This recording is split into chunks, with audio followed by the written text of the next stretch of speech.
senador José Sarney, senhor vice-presidente da República,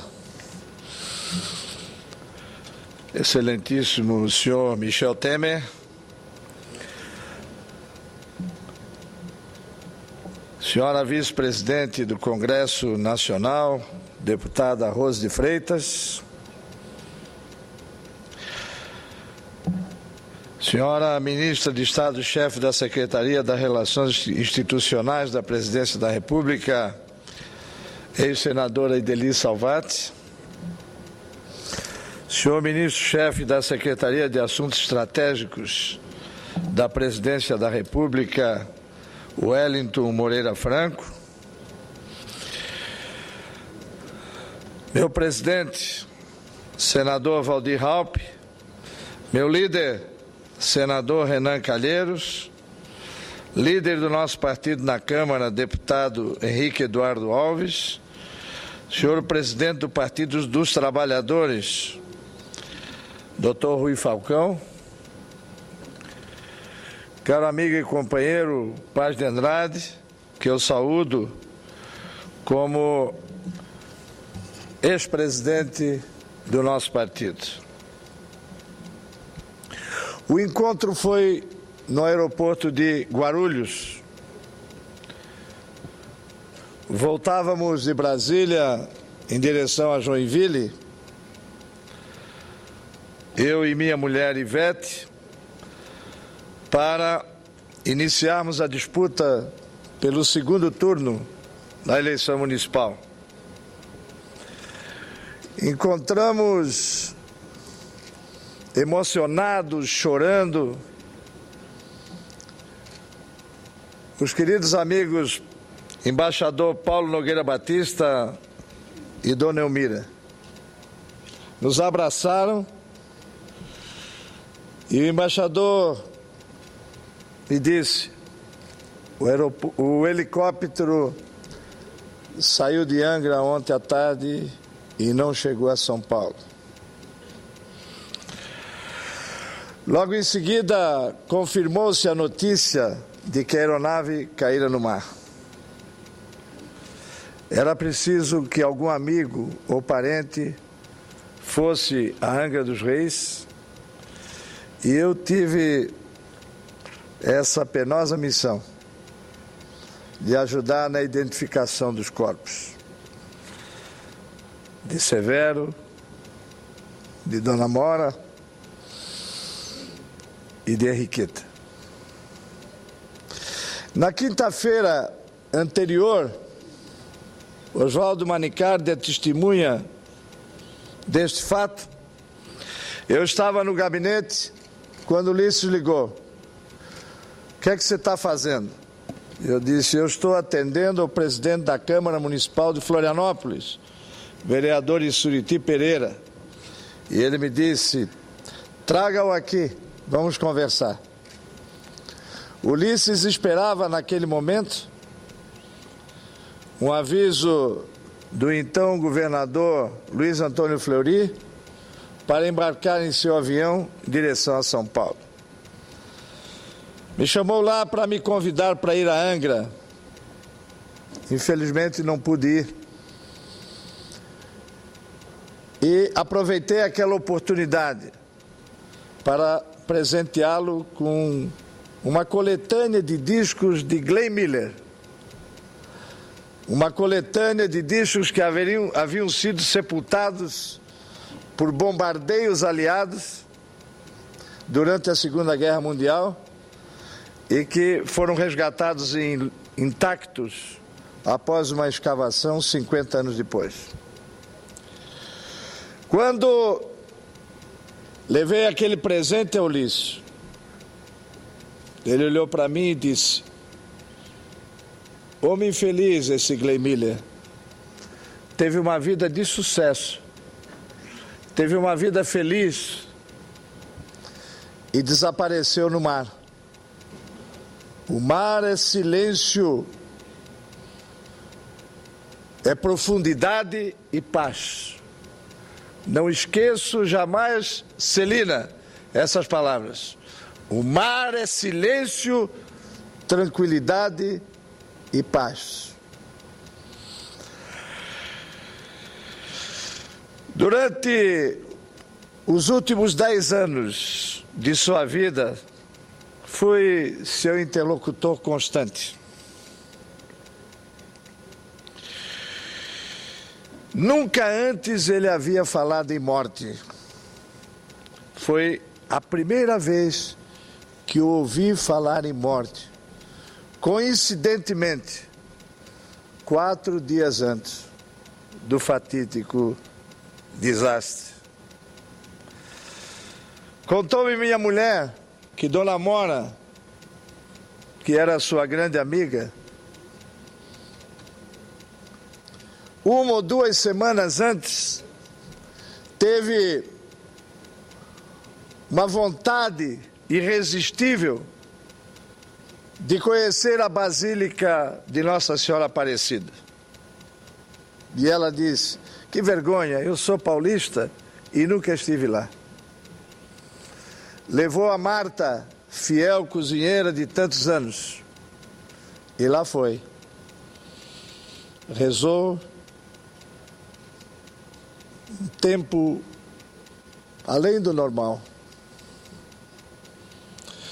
Ulisses adorava a criança, morreu no Dia das Crianças. Ele e Mora eram devotos de Nossa Senhora Aparecida, morreu no dia de Nossa Senhora Aparecida. Ulisses era o velho chefe, o velho guerreiro, e teve a premonição de que a morte estava chegando, como a tinham os velhos chefes pele vermelhas que iam para a pradaria esperar a hora final. Vou relatar 2 episódios marcantes da luta contra a ditadura em Santa Catarina. 2 comícios em Itajaí e Curitibanos. Na campanha municipal de 1976. Na mesma hora do comício do MDB, agendaram um jogo de futebol com 2 equipes populares. E fizeram mais. Quem fosse ao estádio participaria do sorteio de um automóvel. Coisas da política antiética que nós estamos dia a dia consertando.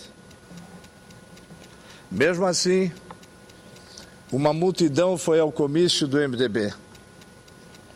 E lembro das palavras de Ulisses. Eles têm os jogadores, que são pagos para jogar. Tem os juízes, que são pagos para apitar. Tem os mesários, que são pagos para marcar as súmulas. Mas nós temos o povo na praça. Foi um delírio extraordinário. No outro comício, foi na cidade de Curitibanos, no centro geográfico do território catarinense. Não era um mar, era um oceano de gente. No ápice da festa cívica, o locutor, depois de fazer uma série de rodeios elogiosos, bradou com voz forte de radialista: vai falar o político mais importante deste país, o homem que enfrenta a ditadura e a esperança da volta da democracia. Com a palavra, o presidente do MDB, deputado Ulisses Guimarães. O que é que ocorreu nesse momento? Apagaram a luz da cidade. Oswaldo lembra disso. O comício ficou às escuras. Sem microfone, sem alto-falante. Ulisses, com aquela voz forte que Deus lhe deu, começou a falar. poeta amazonense Tiago de Mello diz que abençoa a escuridão, porque depois da escuridão vem o alvorecer de um novo dia. E eu lembro como se fosse hoje as palavras que proferiu: pois eu amaldiçoo esta escuridão, porque não é filha das mãos de Deus, é filha da arrogância, da prepotência dos homens que governam este país sem mandato do povo. O povo haverá de substituir as mãos que apagaram a luz, as mãos que decretaram essa escuridão intolerável e deplorável, pela luz da democracia, que haverá de cintilar das urnas livres da vontade da nossa gente. Aquele discurso, aquele discurso feito diante de um silêncio sepulcral, acabou com o povo gritando: Ulisses, Ulisses, Ulisses, Ulisses, liberdade, liberdade. As eleições municipais ainda estão em curso e exaltaram mais uma vez os defeitos que remanescem na política brasileira. O senhor Diretas pregava muito mais que o voto livre e secreto. Queria um voto imune a qualquer influência econômica, corporativa, estatal, estamentária, midiática ou movida por qualquer tipo de sectarismo racial, social, ideológico ou religioso. O senhor Diretas era o senhor do voto livre, do voto limpo, meu caro Jobim, do voto convicto. Vivo fosse, talvez tivéssemos logrado aprovar a reforma política, a tão inadiada reforma política, substituindo o financiamento privado sem a transparência que toda eleição exige pelo financiamento público, com visibilidade e equidade entre os partidos. Vivo fosse, Ulisses estaria lutando para que os programas eleitorais gratuitos, entre aspas, fossem feitos ao vivo, sem as custosas pré-produções que transformaram o palanque eletrônico num espaço de puro marketing. Vivo fosse, estaria defendendo abertamente o voto partidário em lista fechada para substituir o voto em pessoas pelo voto em partidos. Nas eleições para vereadores, deputados estaduais e federais. Vivo fosse, Ulisses estaria propugnando para que todos os mandatos fossem de igual duração, com uma só eleição coincidente a cada 5 anos. Vivo fosse, estaria propondo o fim da reeleição para prefeitos, governadores de estado e presidente da República, ou pelo menos estabelecendo a renúncia obrigatória 6 meses antes da eleição. Vivo fosse, Ulisses lutaria para que os candidatos a senador só pudessem ter um suplente, que não fosse o seu financiador, nem parente até o 3º grau. Vivo fosse, Ulisses estaria liderando o movimento para que o país reduzisse a uns 5 o número de partidos e para que fossem vetadas as coligações nas eleições proporcionais. Ulisses era a caminhada do Brasil para uma democracia verdadeira. Por isso, ao exaltá-lo aqui neste momento, quero recordar as palavras com as quais ele desceu da tribuna da Câmara quando deixou a presidência do partido. Vai, meu filho PMDB, caminha em direção ao sol, que é luz, não em direção à lua, que é noite e incerteza. Que fique o seu exemplo, perdurando, remanescente, para que o Brasil constitua efetivamente a verdadeira democracia pela qual sonhamos. Muito obrigado.